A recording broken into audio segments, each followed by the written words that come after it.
Your lecturer is Scott M. Lacey.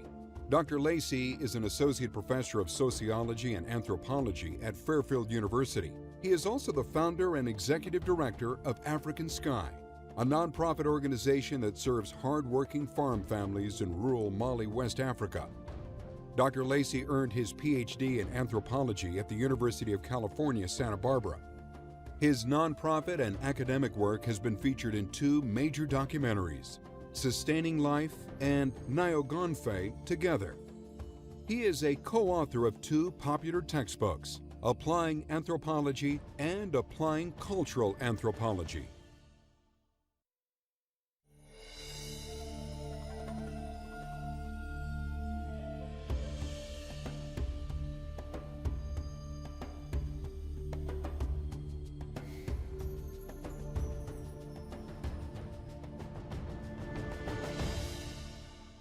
It was my first night with my first host family in Mali, West Africa. And sitting beside my new mother, we laughed together as waves of smoke thwarted every attempt I made to escape their path. Now, mind you, I couldn't speak or understand a thing. We gestured enthusiastically, searching for any words we had in common, words like bonjour and Jimi Hendrix, right? All the while, Roakia, my new 5-year-old sister, she sat beside me, poking my leg in search of a smile. But then she jabbed me a second time, but this time with a heck of a lot more enthusiasm. And glancing over, I found her with the kerosene lantern in her hands. Lamponta, she said. She picked up the lantern. Then, lamponsigi, she placed it back on the ground. Repeating this lesson, and with a wide grin full of expectations, she placed that lantern right at my feet. So, lamponta, I responded, whisking the lantern right into the air. And everyone erupted in cheers and laughter, but they went silent in a flash. They wanted more. Lamponsigi, I set the lantern back down. And after an impromptu celebration of dancing and clapping, I leaped back into my own seat and announced, Solo Sigi! Over there, you see, I'm known as Solo. And, well, that was my first ever original phrase in Bamanakan, Solo Sit. Now, that may not sound so impressive now. My host family's excitement, though, it instantly affirmed that I had passed my first Bamanakan language lesson. And that's pretty much how I learned everything I know about life in rural Mali. I lived alongside my host. I farmed when they farmed. I ate when they ate. And I slept when they slept because I desperately wanted to understand them, their problems, their dreams, everything. So without formal training, and 2 years before I'd even take my first anthropology course in graduate school, I was intuitively using a classic anthropology research method, namely participant observation through cultural immersion. As a foundational tool in our anthropological toolbox, participant observation, it allows us to viscerally experience, learn, and inquire about the daily lives of the generous people and communities who, frankly, are willing to put up with us. And significantly, participant observation, it allows us to delve much deeper than our questionnaires and interviews because it can reveal what people say as well as what they do. So, from learning how to say lamponsigi to understanding the origins of agriculture and humankind, anthropology inspires us to integrate multiple perspectives to enthusiastically explore our human condition and all its history and diversity. So, what exactly is anthropology? Well, let's start with a basic definition. And this is how I start my Introduction to Fairfield Anthropology course for undergraduates. Put simply, anthropology is the study of humankind over time and space. And bear with me, because I promise, if I were to get any more specific than that, we'd be chopping off specialized branches of our disciplinary tree. You see, in American anthropology, we categorize our discipline into 4 subfields. There's biological anthropology, archaeology, linguistics, and then cultural anthropology. And we use each of these subfields to explore survival and the diversity of humankind across time and geography. Let me explain. First, biological anthropology includes everything from primatology and paleontology to evolution, biology, genetics, and even health and forensic science. And all of those themes, they'll be covered in the early lectures of this course as we answer the big question, who are we and where do we come from? Then, as we move deeper, we'll figure out how Homo sapiens survived while all other upright walking apes have long gone extinct. And to do that, we'll continue to apply biological anthropology, but we'll also draw new insight from archaeology, linguistics, and cultural anthropology. So the next subfield, archaeology, now that uncovers and interprets artifacts. That's what we call material culture. And we look at material culture to reveal the histories of people who are no longer here to share their stories. Like crime scene detectives, we can look at what earlier humans left behind to work out how they lived and died. Next, the third subfield, linguistic anthropology. Now, that's a lot more than just studying language, right? Linguists, they dissect the structure of language. They preserve and investigate dead languages. They tell language histories. They even provide a record of human migrations and cultural interaction. And many of them explore that intricate chicken and egg relationship between language and culture. Now, linguistics. Linguistics help us answer our second big question about how we are the sole surviving upright walking apes. But it also helps us transition to our final major subfield, cultural anthropology. Cultural anthropology is an interdisciplinary subfield that explores kinship, economics, gender, development, religion, art, and, well, just about anything else we humans do. And it's cultural anthropology that helps us work out our third big question. Through cultural anthropology, we'll explore how, despite cultural and linguistic differences, we are one human race. While anthropologists typically specialize in one or more of these subfields, the lines between them, as you'll see, are kind of blurry. In fact, most anthropologists draw on several or all four subfields to investigate our world. And that's exactly what we'll do all throughout this course. But today, to begin our adventure, I want to take you to where I acquired my passion for everything anthropological. So let's go back to Mali so I can share with you the transformative power of this thing called anthropology. My anthropological story begins, well, hundreds of years ago when a cattle herder named Mpan Sangare left his community in Messina, Mali, and he headed south with his cattle. You see, he was walking them far to the south in search of early rains and grasses that could strengthen these cattle in advance of the next growing season. And as he wandered, he came across this beautiful small lake along a seasonal river. And it was replete with birds, fish, grass for cattle, and even some shady groves. Now, his cattle, they drank the clean water, and Mpan rested below a great palm tree, and he awoke from an inspirational dream. He stood right there in place, right beside that lake, and untying his Fulani head wrap, it's what we call a disa, well, he placed that on the ground before him, and he announced to the world, with his cattle and wife as witnesses, that he would build a village here. And today, this small mud block village is named Disan, in honor of the Disa and the vision of Mpan Sangare. So, fast forward to the late 20th century, when some direct descendants of Mpan, along with a handful of others, well, they petitioned Peace Corps to post a volunteer there. And in 1994, I had my first visit with the people of Disan. And in retrospect, I must have been quite a sight, because not yet fully acclimated to the Malian life, I arrived on the back of a beat-up powder blue moped, and I was wearing these matching pants with a local gown-like shirt with these fish prints on it. I mean, plus, to complete my freak flag, I also sported some red John Lennon sunglasses under a bright yellow helmet. This is not a picture I share on Facebook. But anyway, things went well despite my wardrobe choice, and rather quickly, I became an adopted son of the village, with mothers, brothers, and more. But I was working out in the fields, and my high-protein maize project was about ready to launch when, unfortunately, I fell gravely ill and was medevaced back to the States, where my convalescence required a medical separation from Peace Corps, and in a flash, Disan was out of my life. I mean, I went to Mali to help the poorest of the poor, but as I lay in the hospital bed, I realized the village of Disan had done more for me than I could ever hope to do for them. So to honor this debt, I was determined to return to Mali, but this time with more useful skills. And during my convalescence, I discovered anthropology while researching careers that might allow me to forever keep DSON in my life.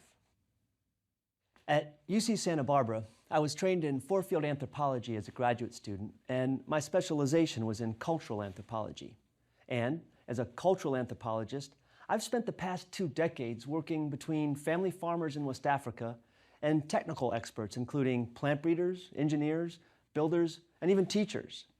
But that said, let's be clear about my training and role as an anthropologist.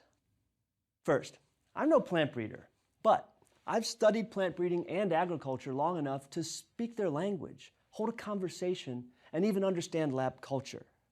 Similarly, I'm not a Malian farmer from rural West Africa.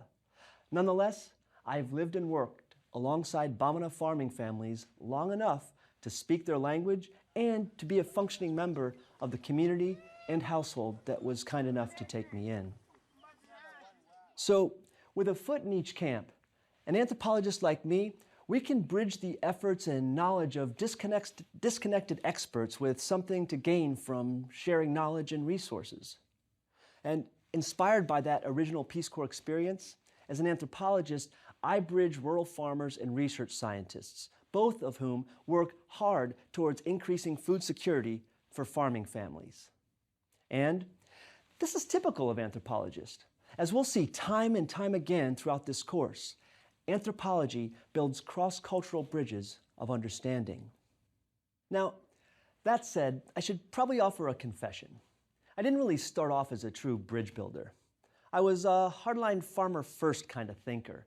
I was reflecting on the past few centuries of international development, and at first I was convinced that what farmers in tough ecologies like we have in Mali, all they really needed was for scientists to just get out of the way. But as I spent more and more time living in DSON and more time observing plant breeders in the field, I realized that nobody really has a monopoly on good or bad ideas. On the contrary, alone, both sides of plant breeding in Mali, the farmer side and the plant breeder side, they're not enough. I mean, climate change, socioeconomics, and enduring conflict, they've created a really challenging food puzzle in Mali that neither scientists nor farmers alone can figure out. To the contrary, I learned what elder teachers were telling me from my first day in the village. Bele konikelen tisika beleta. One finger cannot lift a stone. And even when a great guy named Sidi first taught me that lesson, early on I held out. He physically demonstrated how one finger simply will not lift a stone. But as a young upstart, I licked my finger and I commenced to do exactly that, and I lifted that single stone with the single finger. But as an American, I knew that some fingers can lift a stone, right? Not really true. Before my smirk could transition to a know-it-all grin, that stone, it fell right down. And Sidi, he laughed and said, voila. Sidi, you've passed away, but thank you for that early lesson. You see, Sidi, he helped me see the path of the anthropologist as a bridge builder. So let me give you an example of how my work as an anthropologist has helped bridge the knowledge of scientists on the one side and rural farmers on the other. Early on in my field research, I partnered with Malian farmers to test and evaluate a couple dozen unique varieties of sorghum. Sorghum, it's this fantastic grain that grows well in drier climates. And at one point, we cold tested a dwarf variety that produced plants with incredibly large seed heads, but on really short stalks. And we, with the farmers, we grew several plots of this seed, and these farmers, they were definitely impressed with this new variety's yield potential. After harvest, I asked the big question, Sanware, Tombena Shikuradan. Who's going to plant this variety again? Every single farmer said the same thing. Nte, not me.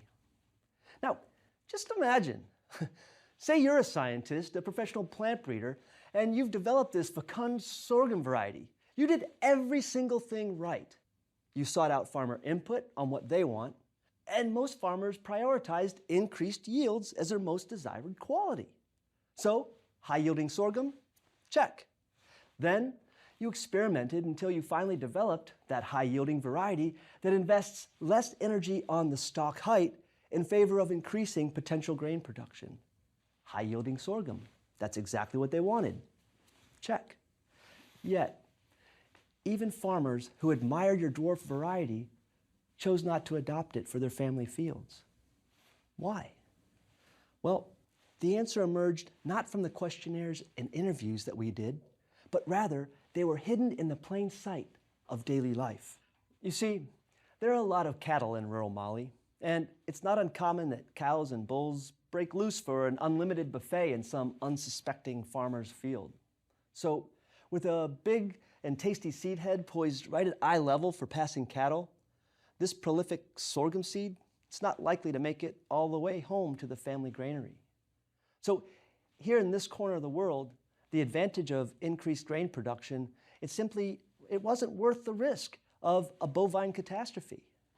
And no one can blame a plant scientist, really, for not knowing the dynamic values, constraints, and resources of every single community that might want to test new seed.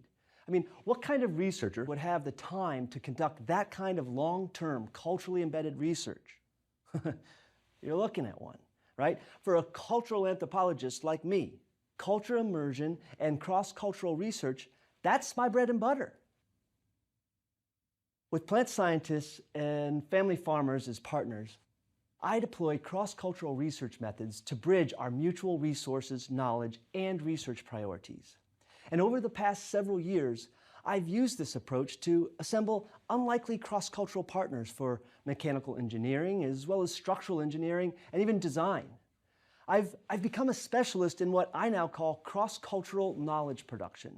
And I promise you, that wasn't even a thing when I was in grad school. Yet, organically, anthropology and Mali transformed me into a cross-cultural knowledge production guy. Ultimately, I do what many folks call applied anthropology.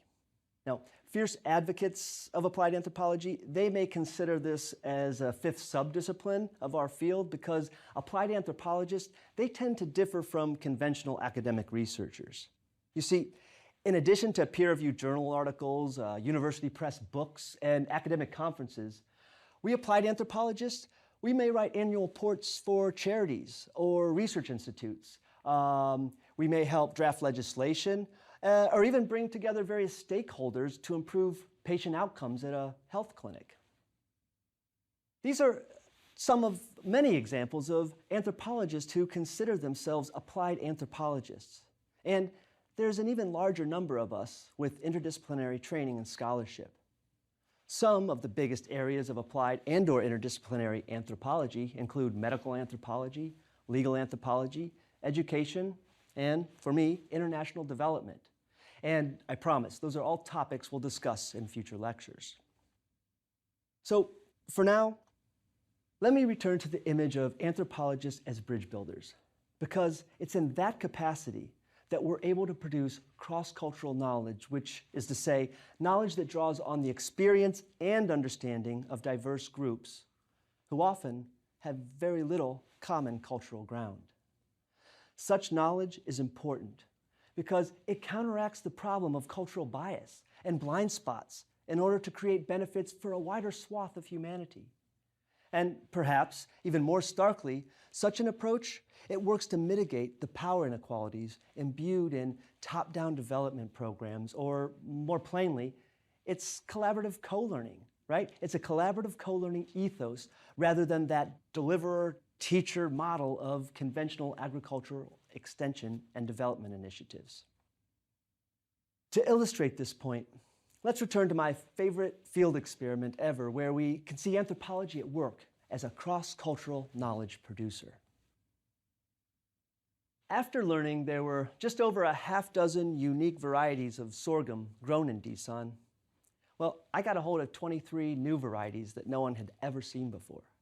And I promise, these weren't frankenseeds, just a wide collection of varieties collected from ICRISAT, the International Crops Research Institute for the Semi-Arid Tropics. They're near Bamako, Mali, and they have a research station there with a very well-respected sorghum breeding program. We followed their protocol, We had a packet of seed for all 23 of their varieties, plus a local variety of our choosing. And together, I apprenticed with each participating family, and we used a handheld hoe to plant individual parcels of each test variety. Farmers loved it. We did 5 square meter plots and planted 8 rows of sorghum in each plot. Now, like we were supposed to, we marked each parcel to identify the now 24 varieties we planted, right? That's 24 packs of seed. And we were supposed to do that right in the middle of the participating farmers' family fields.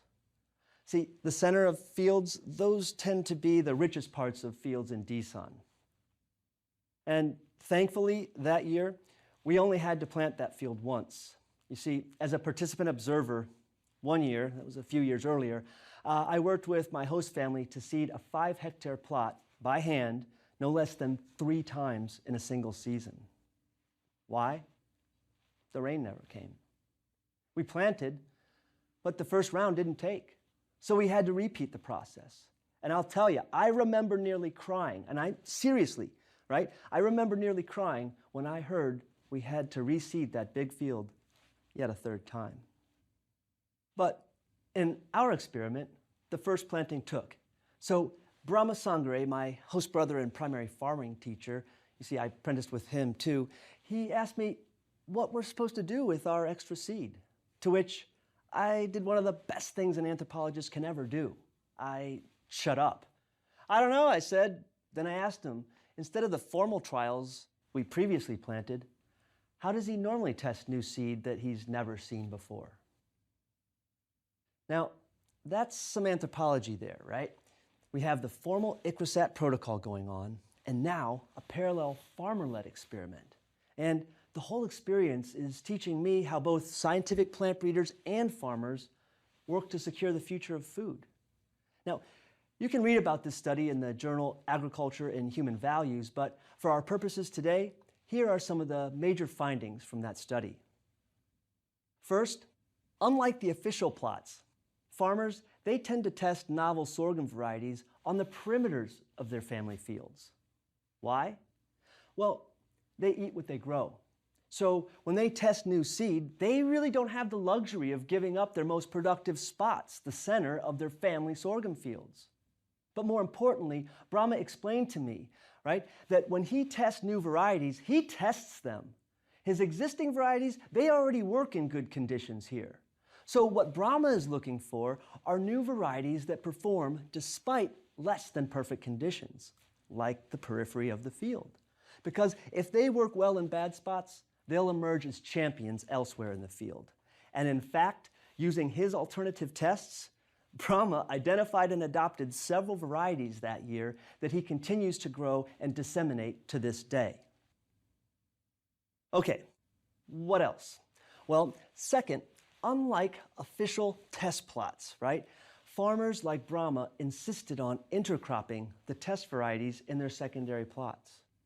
When I asked why, they basically said that they needed to give the seed a chance, right? A fair chance. You see, beans and other legumes, they fix nitrogen in the soil, much to the delight of sister sorghum.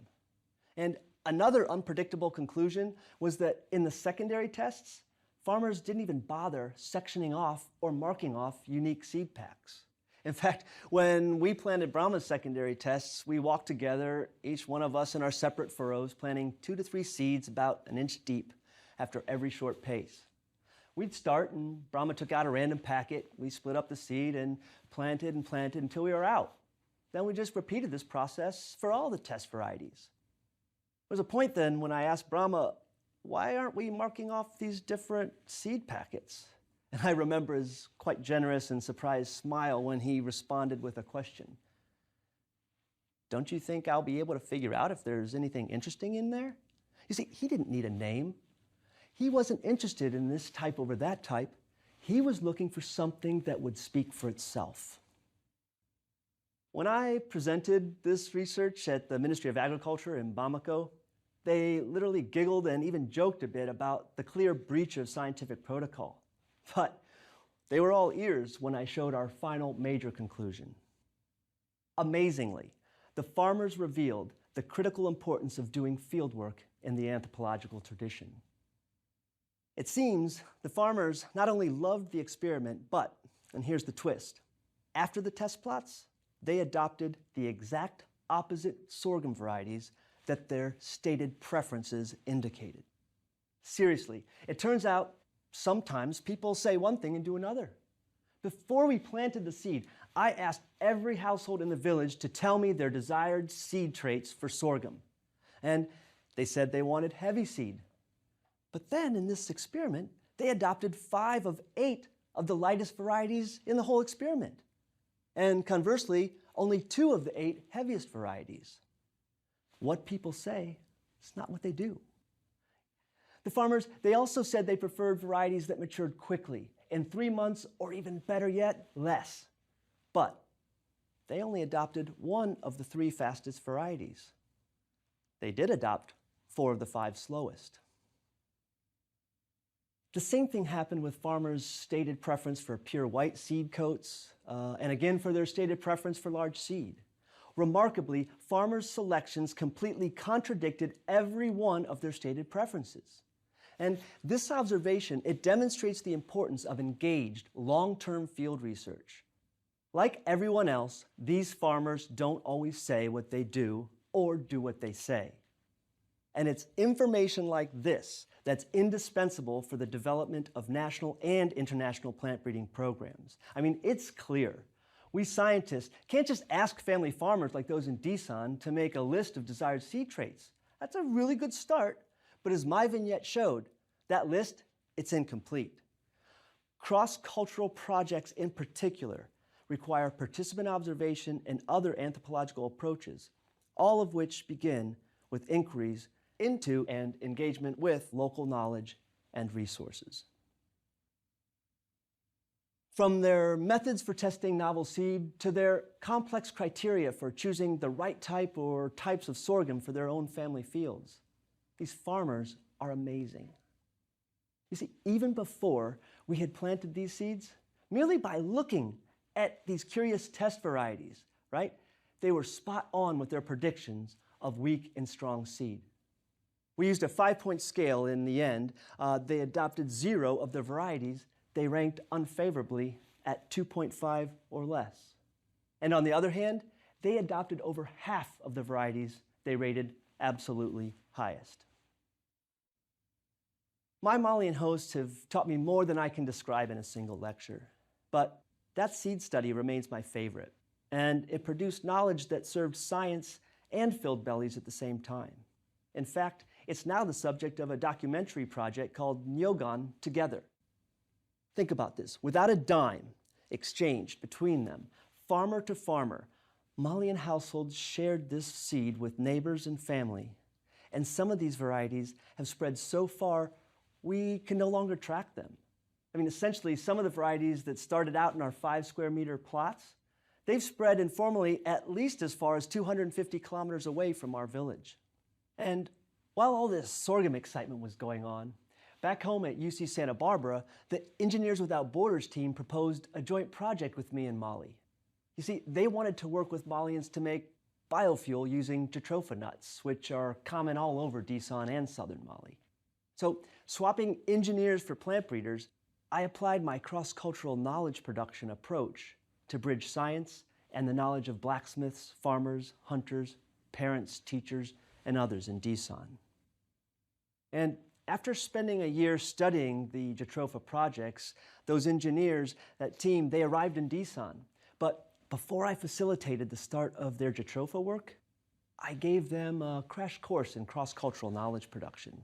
And the long story short, by the end of the second day, that team, they decided to ditch their jatropha project, and instead, they wanted to collaborate with the village's water pump repair team. You see, it was during discussions with locals that the team started with jatropha questions, but it didn't take long for the conversation to shift to a topic that was far more important for Dison. Now, don't get me wrong. The folks in Dison, they loved the jatropha idea, but they had a more critical priority: drinking water. And by the time that Engineers Without Borders team left the village, the pump repair team and the volunteers had not only rebuilt the village's 2 water pumps, but they also had established a preventative maintenance routine that has kept those pumps running smoothly for over a decade.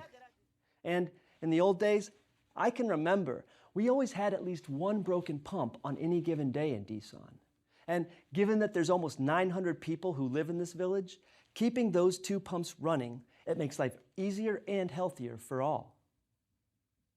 And best yet, long after this engineering team left Mali, their Desan counterparts have kept those pumps working well. And they've actually become a regional pump repair team, right? They're called upon by communities throughout the Buguni region of southern Mali. Once even, they were dispatched to fix a troublesome pump as far north as a 3-day bus ride. This story, and the story of our collaborative work on sorghum, they illustrate how and why I do anthropology. As a facilitator for cross-cultural knowledge production, for me, anthropology, it's a tool for social transformation. It's my means to creating stronger communities and a happier and healthier world. And as we saw with the Engineers Without Borders team, my true job is to bring disconnected knowledge experts together to help them develop a collaborative mission, and then work myself out of the picture. And that's not to say I no longer need or work with EWB. Currently, my nonprofit is building modest schools and literacy centers throughout Mali, and we make our cement now with a manual mixer created through yet another brilliant collaboration, this time between engineers and Malian masons. Today, we launched our anthropological journey by developing a basic understanding of what anthropology is and how it produces knowledge that matters, knowledge that connects us with the mutual potential of enriching lives. And I've focused on my personal experience today in hopes that it gives you a concrete example of the cross-cultural and interdisciplinary bridge building that anthropology promotes. But bridge building, it's not the unique domain of professional anthropologists. It's something that all of us can do. And a great first step in becoming an effective bridge builder is to learn what the 4 subfields of anthropology have to teach us about human diversity and our unity as a single race. And that's what we'll be doing for the rest of this course. And I'm grateful and delighted to be with you on this anthropological journey.